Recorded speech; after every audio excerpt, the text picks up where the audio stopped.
Go for it. Stand by. Quarter G. Hello, and welcome to episode 115 of How to Talk Brummy. In this episode, we'll be learning about how you can put extra vowels in words like balloon and call them balloon. Oh, no, we're not doing that one this week, are we? I thought that was last week's one. Oh, sorry. But it's not just you Brummies who do it. If England gets to any final, suddenly Wembley gets an extra syllable, doesn't it? Wembley, we're on our way to Wembley. Or England. Sorry, anyway, where were we? Oh, yes, hello and welcome to the Comedy Slab. I'm Shane O'Connor, he's Adrian Lacey, and we like to talk about comedy. We choose a comedy every week. I choose one week, he chooses one the following week, and we go away, we watch, we listen, we learn, we absorb. We mark, we research. Do we? I don't do any of those other things. We flannel. we flounder. We waffle. We rhubarb. And we come back together and we talk, we discuss, we argue, we cogitate, we score. We vegetate. We go home. I don't know about you, Ducky. I'm already there. Oh, yes. I'm sorry. I forgot. This is my home. That's the old gag, isn't it? I'm homesick. This is your home. I know I'm sick of it. Boom. We give it a total out of 5 each, giving it a grand total out of 10. And we'll play a couple of clips between now and the end of the podcast. I think that about sums it up. It was my turn to choose last week. I thought I'm gonna push your parameters. You'll do no such thing. Not while we're recording, darling. I think you heard something different to what I said there. I don't quite know what it was that you heard. I thought, because I know that you're not a big fan of fantasy. You're not a big fan of fantasy, are you? Well, no, I'm not agreeing with that because that's a sweeping statement and there are exceptions. You never make sweeping statements about me, do you? No, I would never do that. Or about your kindred spirits there in the West Midlands. No, I mean, I was listening the other day to a bit of Terry Alderton. That's right up my pride of my alley. That I would put in the, surreal category. Anyway, I'm not sure that's the best counterexample, but I'm not quite concurring with the allegation that I don't like fantasy. Tell me why I don't like fantasy. You don't, do you? You don't. You struggle outside of reality parameters. You kind of. I struggle with reality, darling. Is this it? Are you here? Am I there? That's neither here nor there. That is very true. Sorry. Before we get into the thick of it, bit of comedy news. You fancy it? I didn't know we were slabbing the thick of it. Oh yes, of course I do. It was only just I saw this story, and it kind of occurred to me that lots of people. This is after I watched. Did you manage to see? Sky Arts has gone on to Freeview now in the UK, so that means that you get it as part of your normal channels without having to pay anything extra, which is all I have because I'm a bit of a tightwad.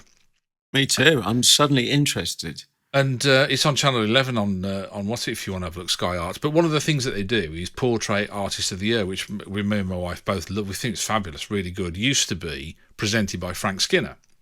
And it's now presented by Steve Mangan, who is equally as good as Frank Skinner. Two renowned artists. Yeah. But not of the paintery variety, are they? It's a presenting gig, isn't it? They don't have to be painters. No, they don't have to be painters. But they did a celebrity version last night. I thought it was always celebrity. I've obviously missed the point. No, they paint celebrities, but the people they're just artists. Well, just artists. They're fantastic. Well, they just sit there while they're being painted, all over their skin. Yeah. 2 counts of emulsion, Nude. please. Don't forget me skirting board. There's matron. I had no idea it was called that. Do you know they have one can of emulsion and then someone says, I second that emulsion. Oh, very good. Very good. Good I get so emotional, baby. So I was watching this last night, which was won by Jim Moyer. I never know how to say his name. Vic Reeves. To most of his fans. He was fantastic. But do you know who was just amazing, and I think he was robbed, was Phil Jupitus. Really? What a talented artist that guy is. Wow. Yeah. And you kind of think, why is he doing all the things why is he being Porky the Poet and all the other things Let's that go he back does a bit. that probably aren't as highly valued. And he's got that kind of skill. It was amazing. Anyway, And what? Okay. it made me think that this, I don't know if it's lockdown and coronavirus and all the rest of it, but a lot of comedians seem to be diversifying into doing other things. Mm. And then lo and behold, I see Frank Skinner's writing a book about the magic of religious faith, magic in quotation marks. Being sceptical. Well, no, he's Catholic, isn't he? I know he's raised Catholic, but I wasn't sure whether he was practicing or whether he's got it right yet. No, I think he's still practicing. Well, practice makes perfect. And he wants to celebrate his, quotes, unfashionable belief in God, which knowing Frank Skinner, you kind of think that's quite interesting, isn't it, really? But he's been quoted as saying, I'm not someone who has bought into the sort of apology-style Christianity where you have to pretend that there's no such thing as the virgin birth and there are no angels and the wine doesn't turn into blood. So he's a literalist with those things, by the sound of things. I guess so, yeah. He said the magic of it that draws me in, he said, I like the strangeness of it. If you believe in God, I think all bets are off. He said, you can't say, I believe in God, but I don't think someone can come back from the dead. Well, I don't know. There's so many variations on a theme. Each their own, I say. I just thought it was quite interesting because people are turning their hands to, more than the run-of-the-mill comedy that they normally do. It is interesting. And I mic'd up Frank Skinner back in the day when he was a parrot. I probably mentioned that before. When he was a parrot, just before he broke big.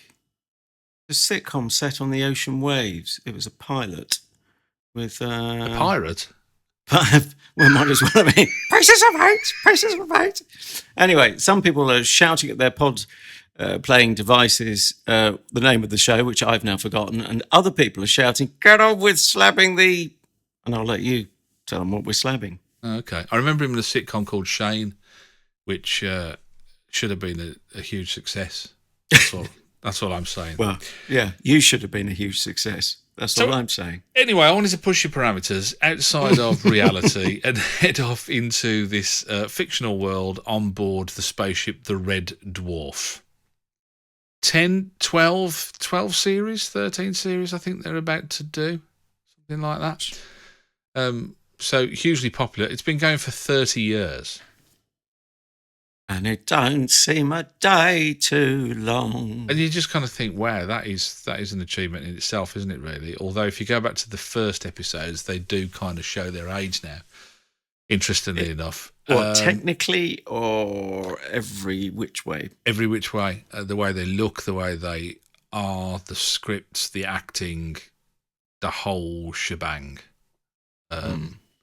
It was tried in America and it failed. We can talk more about that a little bit later on if you like. I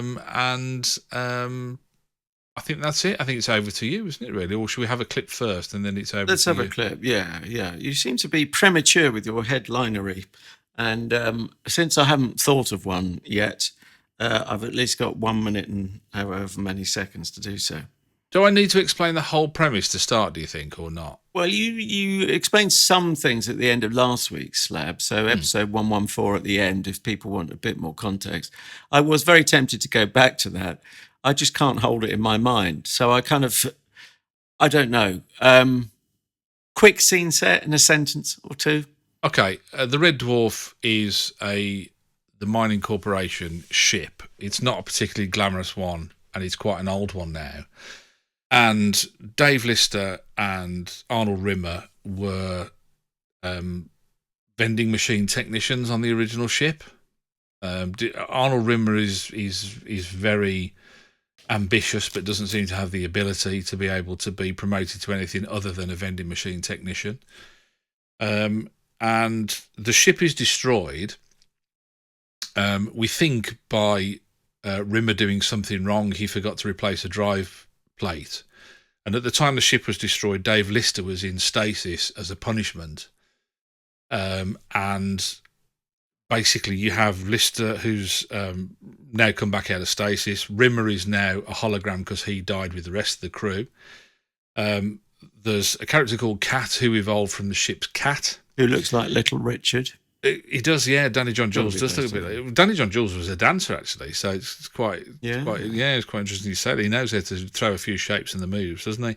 And a mechanoid called Kryten. So those are the four main characters who were stuck together in space, and their opposing personalities are what provides the sit in the sitcom as much as the place that they are. So let's catch up with some of the characters then.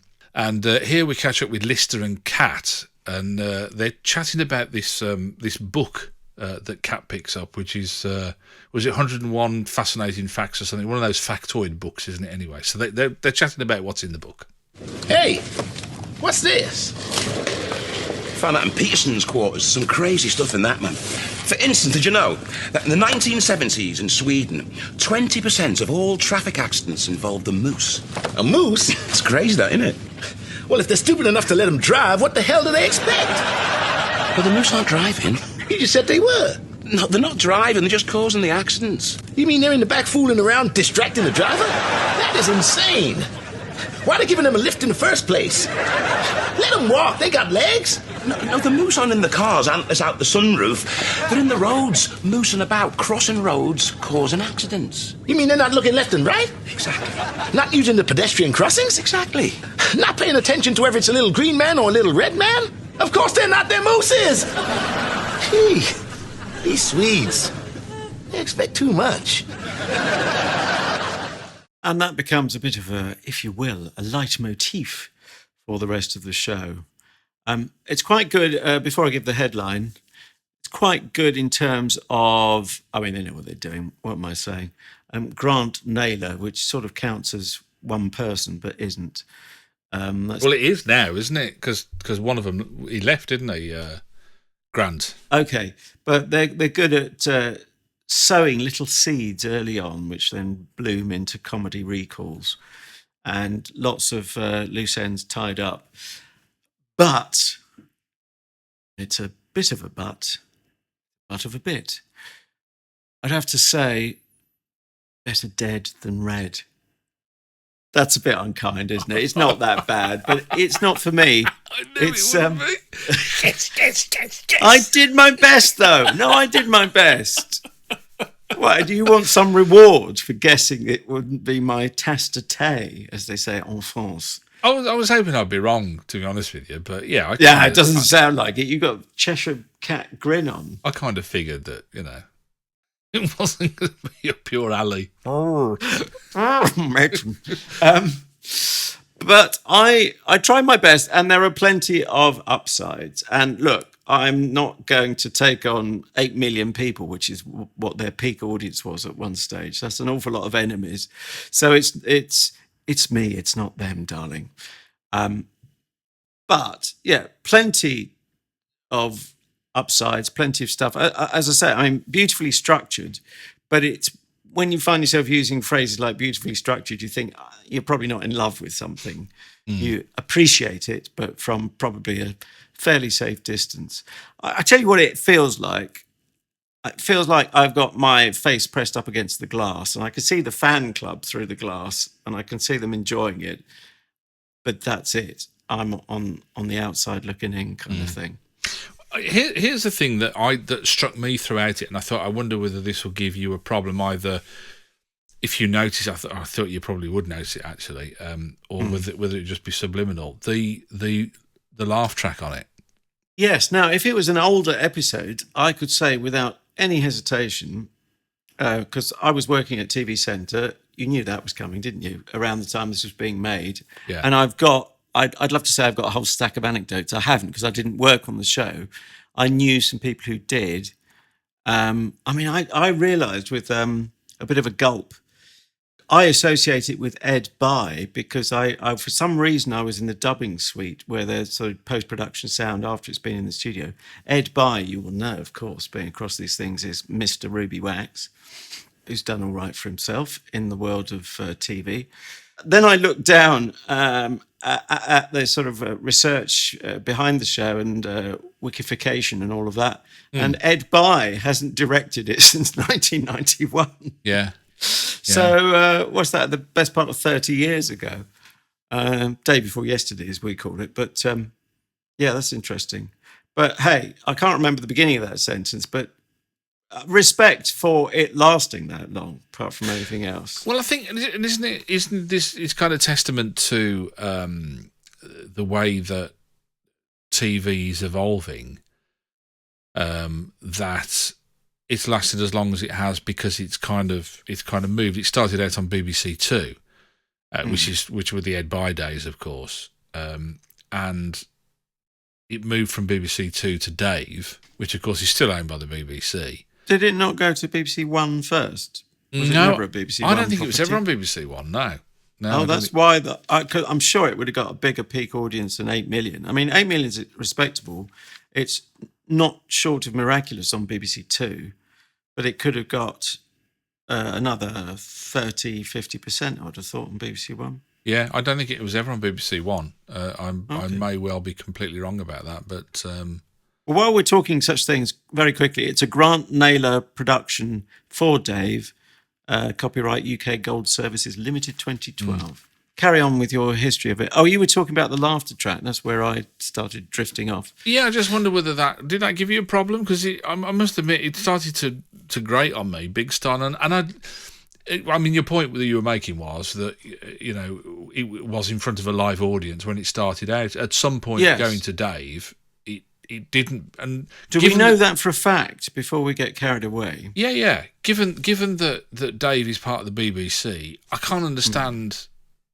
It's part of BBC Studios, or it was, wasn't it? I can't understand why it wouldn't. Why would they say, "Oh, I tell you what, let's just do a laughter track on it now instead of." Have you seen that in writing somewhere? That it definitely is. It feels a little bit like that. The whole feel was American to me, and I don't just mean the sound of the laughter. I mean the whole pacing and the shape of the gags. Very American, and which. I don't know how surprised I am. I'm sort of going off down my own tributary, but I'm not sure how surprised I am it failed in America. But certainly it looks and feels and sounds like it's made for the American market, and anything they can pick up in the UK is a bonus. Right. But it clearly doesn't work that way, and I would have thought the fan base has got to be over here than rather over there, I would have thought. Yeah, I mean, they did do an American pilot, which just had Robert Llewellyn in it, which caused... I was just watching some interviews this week. It caused a huge amount of friction between him and the rest of the cast. Well, was it by any chance, because America certainly was the case, couldn't cope with mixed cast in terms of mixed race or different races, different roots? Rob Llewellyn, when he was interviewed about it, said he thought that could possibly have been that they thought he was either American or Canadian and already had a work permit and it wouldn't be a problem. Right. Because Kryten Kryten has a voice like that. And it's that kind of transatlantic sort of mixed American-Canadian sort of thing going on, hasn't he, there, really? So, and he said he thought possibly that was But interestingly, Jane Leeves, you know, who plays Daphne in Frasier, played the computer, played Holly, who we don't see in this episode, so you're not fully aware of what I'm talking about, but who was Norman Lovett. It was Norman Lovett in the early series, and then it was Hattie Hayridge, the comedian, in the later series. And it was a screen with their head on it kind of thing, you know, you just see a headshot. So they had a Brit in it as well, so it was quite, but it was just dreadful. I mean, it just didn't, you know, as the cast said, the guy who played the lead, who played Craig Charles' part, was this like 6'2", beautiful teeth, stunningly handsome, and you know, he said it was too much kind of thing, you know, where in our series, Lister is kind of like a bit dirty and a bit grubby and the underdog. Well, when you think what his CV is, that's as it should be, isn't it? And he's got to be a little bit low rent. That's no offence to Mr. Charles. No, and that's how he played, and he plays it excellently. I mean, he didn't always, but, you know, I mean, he's really grown into the role. I mean, I don't think he had an awful lot of acting experience when he first took it on. But he was a comedian first, wasn't he? He was a poet, wasn't he? He was a performance poet. Gosh, forgotten that. In the sort of John Cooper Clarke mould. John Cooper Clarke. Yeah. I'd love I've to been do to buy some beans. I don't know what it means. now there has been. I'm turning into John Lennon there, unfortunately. Can't help it. I'm born leader. Come on, what didn't work for you then? What was there? Was it the? I mean, the premise is great, don't you think? The structure of the premise, this idea that, the spaceship has been going for 3 million years, and he was in stasis, and so he kind of, as he hasn't changed and everything's changed around him. And there was a lovely gag in one of the earlier episodes where it said that they thought he was going to be the richest man because he'd left £7 in a building society account, and it had accrued interest over 3 million years. But unfortunately, he'd left the landing light on and had the world's biggest electricity bill to pay off. Well, but how do you hear that? You heard that within the show? Yeah, they're like talking about it or something. I mean, the constructs about through space and time are really quite convoluted, and I think are really delicious sometimes. You kind of think, they're just awesome the way that they put this together, but nothing kind of sexed it up for you. Well, that kind of stuff that you've just related, it's sort of, it's neither here nor there really, because it's all off stage, as it were. And what was it we slabbed just, it feels like 3 or 4 weeks ago, it may be more, where there was this whole yarn, again, as it were, off stage. That's not the right term, but away from the immediate plot and away from the studio, there was this whole yarn about this has happened, that happened, and you think, look, you could have sat around a pub table. That's what it sounds like to me. And you've just tossed these ideas around. You could flip a coin and create any number of parallel universes off stage. That to me doesn't count, because I watched this and I didn't know the anecdote you just said.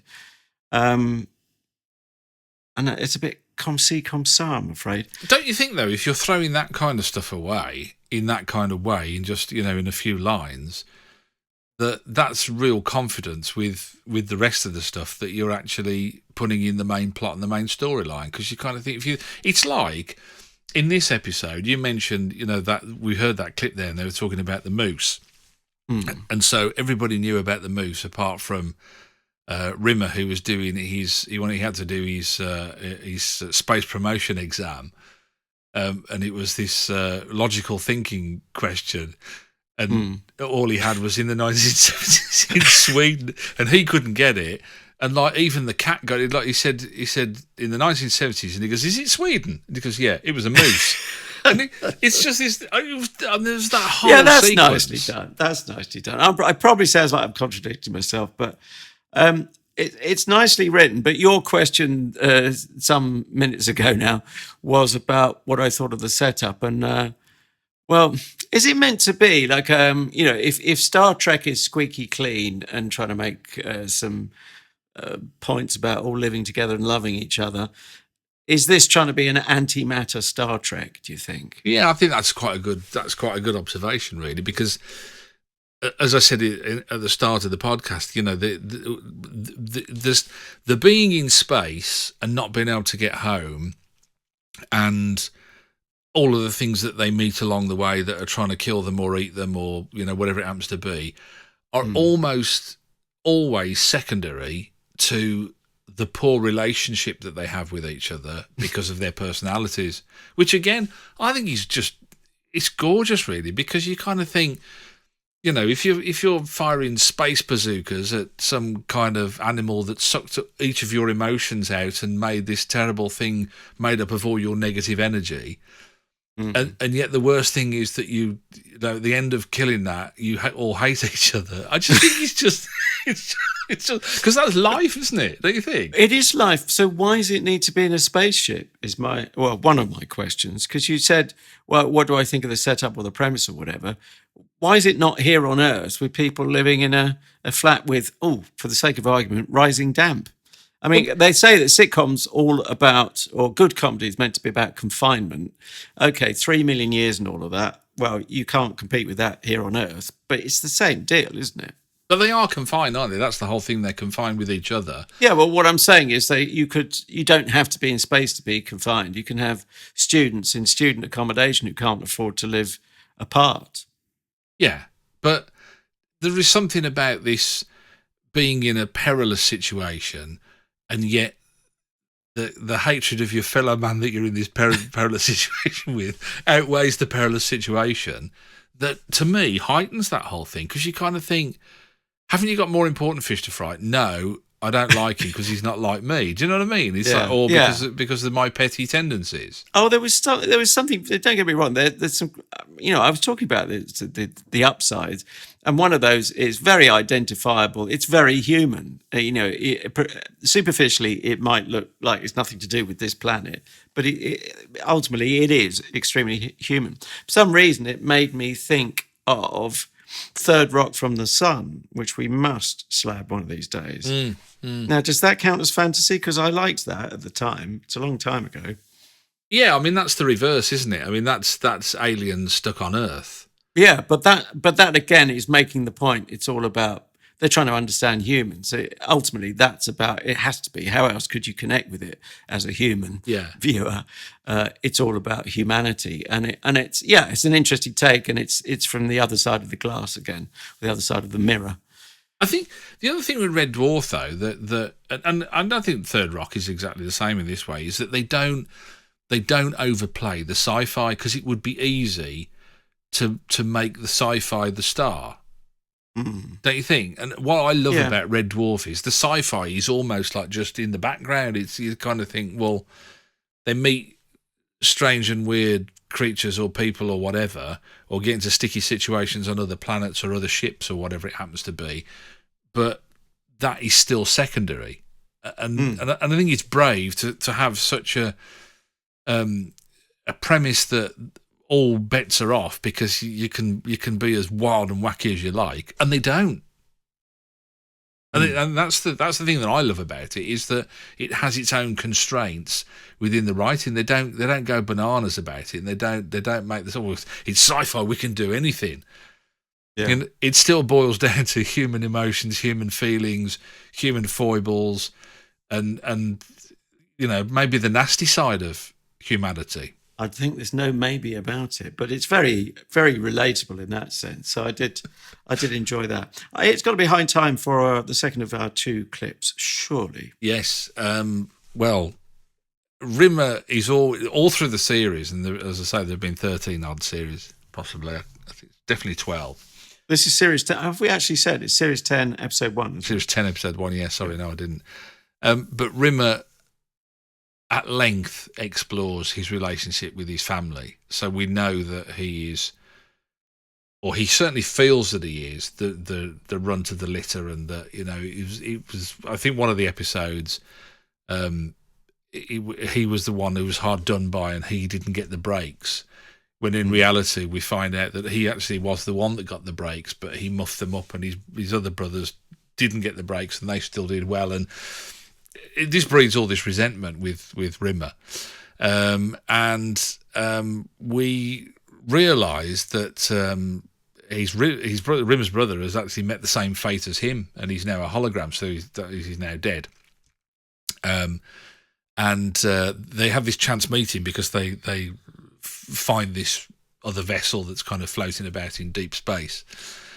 And they kind of hook up with it and find out that, as I say, that Rimmer's brother is on board. He's also got a simulant with him, Simp Crawford. What happened to that rust bucket mining ship you were on? We all thought you'd gone down with that. Passed my astronavs, Houster. Got a placement here and was fast-tracked to the top. Allow me to introduce you to my crew. Over here we have flight coordinator Kryten Krytensky. It's a great pleasure to meet you, sir. Understand Captain Rimmer learned all his leadership qualities and supreme bravery from you, sir. Oh, hush you. So embarrassing. A mechanoid? Why don't you get a simulant like Crawford? I like working with the underprivileged, Howard. Down and out, the deranged and needy. When we found Kryten, he was a burnt-out wreck on a junk heap. And you rebuilt him. Gave him something to live for. No, we just hosed him down and gave him a hat. And as part of our interspecies program, our very able navigation officer, Flight Officer Gerald Hampton. Gerald Hampton. Hampton. Good to meet you, Captain. And finally, my fearless flight commander, David Listerton Smythe. Aye. Well, that just highlights how male the show is. That's another thing that's a bit of a drag. And when a woman appeared, I thought, oh, well, that might leaven things. And it turns out she's a simulant. I thought they'd said she was a stimulant, but that's a different kind of show, I think. And she doesn't get to do an awful lot, or does she? I'm not going to spoil everything. She's a local lass to me, actually. She's from Nottingham, the actress who plays Crawford. Susan Earl. I've seen her in loads of other stuff. I think she's fab. It's really good. She was in the Reggie Perrin remake. Oh, right. I thought you were going to say I saw her in Aldi's down the road. No, I don't. I don't go to the big city, mate. Nottingham, no way. But in that sense, it sounds like it's quite old school. And then when you had you talk about Norman, Love it. yeah. Well, you might do, but it doesn't quite do it for me. But I mean, that must have been even more male at that stage. But it's kind of that makes it seem old school to me. I know. What a weird way. Are you just being right on, or do you really believe that? I know. I really believe that because What a weird way of looking at the world. Well, no, you've just got so used to looking at a patriarchal world. No, I haven't. No, when we reviewed Derry Girls, I didn't go, "Oh, a bit all right, but it should have had more fellas in it." Yeah, but how many shows have we put on the old slab that have been more than 50%? Well, you don't pick them, do you? That's your fault then. If that's how you view it, I wouldn't have given out room. Oh no, seriously, I don't. Oh wow, I find it really odd. But go on. no, just call me old school. But it's not. No, it's not about right onness. It just doesn't feel right. It is, because you wouldn't have said that 10 years do you ago. know that? You wouldn't have even noticed. You wouldn't have done. You wouldn't, because I knew you 10 years ago. You wouldn't have said it. Well, that I don't agree, and it's pretty futile trying to argue that one. But even if that was the case, that's I still don't think that devalues what I'm saying. It took a mate of mine, not 10 years ago, but 20, 30 years ago, to point out that I preferred female vocalists. And I hadn't noticed. And for him, it was a big deal. But a bit sexist, isn't it? I love all vocalists. And yourself, clearly. Even ones that can't sing. Because we have to be equal opportunities. I'm not going down that particular slippery slope. Anyway, but that's it's not a side issue, but it's not a huge thing, but it's yet another thing. It feels a bit dated like that. But hey, look, the fan club is the fan club. And here's the thing, a random question to throw in. Do you think they will pick up new viewers? That's a good question, actually, because it has a lot of... And it's difficult for me to answer that because I know a lot of the backstory because I've been a fan of this since it started, really. And so... I can see why you're asking it. I'd like to say it's a good question. I don't know. Here's the thing, just on the ratings front, which is not really to answer the question, but it's one interesting thing. I said there at its height, and when it won a big award, I can't remember which one was it. Was it BAFTA Top Comedy or something? Yeah. It was 8 million viewers, as previously mentioned. BBC Two, as you've told me. Now on Gold, it's doing about 1 million. Or 800,000. Yeah. But that's not shocking. And I don't measure, that's certainly not the only way to measure shows, but it's a way to try and compare things. But you're never going to get 8 million on Gold anyway, or Dave rather. Well, I mean, it's on Dave, isn't it? But I mean, if you look at the numbers, you look at those numbers, you start off with the first 5 channels and they've all got normalish ratings. And then everything from 6 onwards, ITV2 and ITV3 and ITV7 and ITV26. They're not, are they? Everything is a dilution then from there on in, isn't it, really? So you're right. But I mean, but it's a good point. Does it have the accessibility for people to slot in at Series 10? I don't know. But I think it's a really good question. I think the writing is certainly strong enough to hold people and for them to want to know more. but I don't know whether it would. It'd be interesting to see. I mean, don't you think that line? I mean, it's some of the lines that I could quote from Red Dwarf, and that's up there with them. You know, you rebuilt him and gave him a sense of purpose. No, we hosed him down and gave him a hat. I mean, the rhythms of that. It's a very economical gag. Nice, yeah. Yeah. I mean, there's a beautiful scene when they're in Starbug at one time, which is the kind of little mini thing that they go out when they don't, want to go to another planet. They'll go in this little green machine. Right. See, it would have been helpful for me to know that in advance. I had to replay that a couple of times to understand what the heck had happened. Rimmer says to Kryten, he said, go to Red Alert. They're under some attacks, and he said, go to Red Alert. And he said, are you sure, sir? It does mean changing the bulb.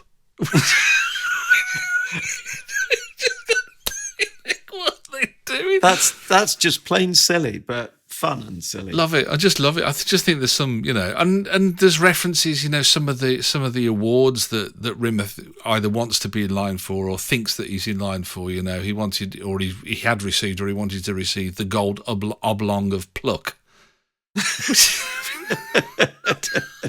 Yeah. For some reason, as ever, I can laugh more when you're around, but I guess laughter is, as I've said before, it's a social thing. True. Isn't it? Yeah. Did you find it interesting that, and I counted it, I sort of scroll back to have a look. Did you notice for the first 18 minutes, in some form or other, it was only the four of them? Maybe subconsciously, but that again is confinement, isn't it? But it's also, what are we saying? A mark of good quality of writing, of dialogue. It'd have to be pretty interesting, wouldn't it? Because it's fairly static.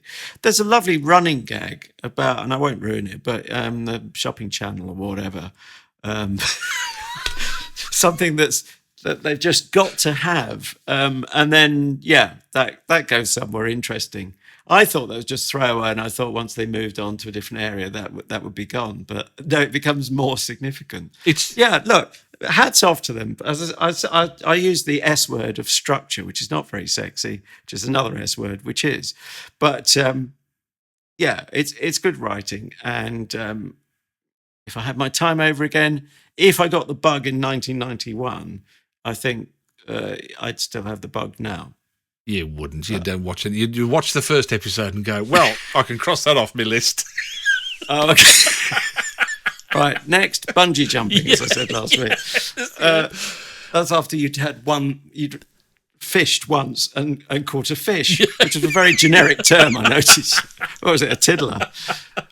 Anyway, so it must be score time. It is. Surely. Scores on the doors. You to go first or me to go first? I don't mind. It's probably my turn, and I have actually already thought of it. You might be slightly pleasantly surprised. I'm giving it a 3 because I have to show due deference to the quality of the product. And let's face it, even though I'm not a fan, I have to admit no show goes to 12, 13 series if there isn't some merit in it. And it's certainly got a loyal following. So, hats off to them.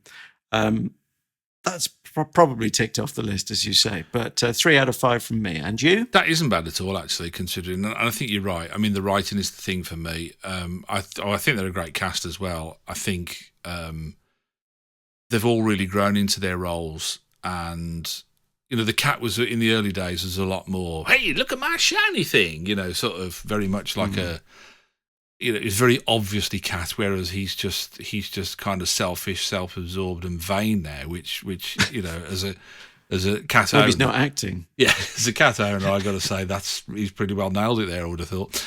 But for me, structure, gags, dialogue, the writing steals the show every time. I think that you're right. I mean, I think the writing is a masterclass. I think you could take that and you could teach that. You could say, right, okay, this is how you do comedy callbacks throughout. This is how you take something at the start of an episode and make it into something at the end of an episode. This is how you interweave characters and plot. I just think it's got everything really in that sense. For me, it's a 4.5 out of 5. Wowzer. And by the way, Cat has to be based, does he not, on Little Richard? He's got the hair. I never noticed it before, but I can't, Danny John Jules. I thought it immediately. He's come from a sort of musical theatre background. Were you saying off air or a dancer? Yeah, he danced from musical theatre as well. He'd done, I think Starlight Express. I think was his big thing in the West End. Right.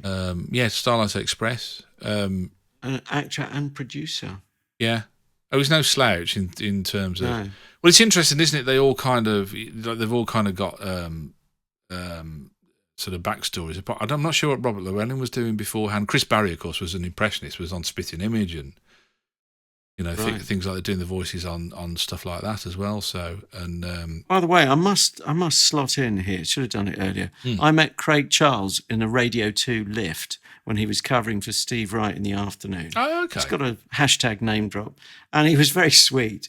And I think he'd been outside for a ciggy during the news, and he came back, and I was with someone I was just showing around the Beeb, and he said he could feel the love, all the texts he was getting. So long may he feel the love, and I'm sure he feels the love from Red Dwarf fans, certainly. Well, he's massive. I mean, he had quite a significant role in Coronation Street as well for a long time.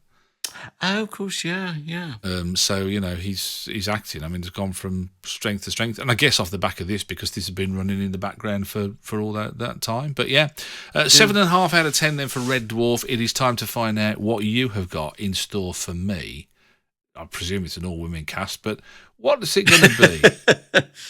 Strange enough, it's an all-male cast. Oh, you vile man. Sexist you pig misogynist swine. Well, I mean, if you give minutes to take a mile, and next they'll be wanting equality and the vote. So we can't let women into the Comedy Slab. I mean, they've only had the vote 100 years now, but go on, carry on. Yeah, but look what they do with it. They're voting Boris. I mean, don't start me on that one. Yeah, go on. So, an all-male cast. All-male cast. If I say the all-male cast of one, and is it a podcast? I think you know where we're going here. I don't. From the Oast House. Oh, Partridge. We've got to do it, surely. We've got to do it. So, From the Oast House, not a podcast, is on Audible. And it's basically it's an audio series. Remember those? Almost radio, but not quite. And I'm going to go for episode 5, pretty randomly, which they've each got episode titles. This one is called AMA. Does one of the A's stand for Alan? Who knows? Let's leave it as a mystery until we get there. But episode 5, AMA, Alan Partridge, allegedly a podcast from the Oast House. Is your homework. He goes a bit Wogan, doesn't he, when he says, from the Oast House? He does, from the Oast House. So it's already Terry Wogan when he says that. Oh, I'm looking forward to it. Well, you know I'm a fan. Although, our last outing with Alan Partridge didn't turn out too great on the Comedy Slab podcast, so it'd be interesting to see how we get on with this format. Indeed. Don't forget, if you've enjoyed the Comedy Slab podcast from our own house... Very good. You can catch up with us on all the usual gaffs like Spotify and Spreaker, Stitcher, iHeartRadio, and whatever Apple Podcasts are calling Apple Podcasts this week. I can't, quite frankly, keep up. No, I think it's iTunes, not I can't, frankly, keep up. But anyway, it's worth trying. And on social media or anti-social media, we are at Comedy Slab on Twitter. Do follow us there, please. And you'll also find our Facebook page, likewise, at Comedy Slab, and likewise, like that, if you wouldn't mind, please. Personal recommendations go down a storm. Just think how high your status will be after recommending us to someone who really enjoys the show. We reckon if we have enough listeners, we're bound to get someone enjoying it eventually. Never mind the feedback, I think is what we should retitle this show. And lastly, but in no way leastly, a generous star rating of your own choosing. Reverse psychology. Clever. Not quite. On iTunes / Apple Podcast. That will be hugely welcomed as well and helps the profile of the show. And it's not about ego. It's about creating a larger family of slabbies. Or is it slobs? Comedy slobs. It's not about ego. It's about where we go. It's about me. It's all about you. So until next time, thank you very much for your company. I hope you've enjoyed it. And I'm going to now take Adrian out, hose him down, and buy him a hat. And I am going to push your parameters, if you'll permit me to.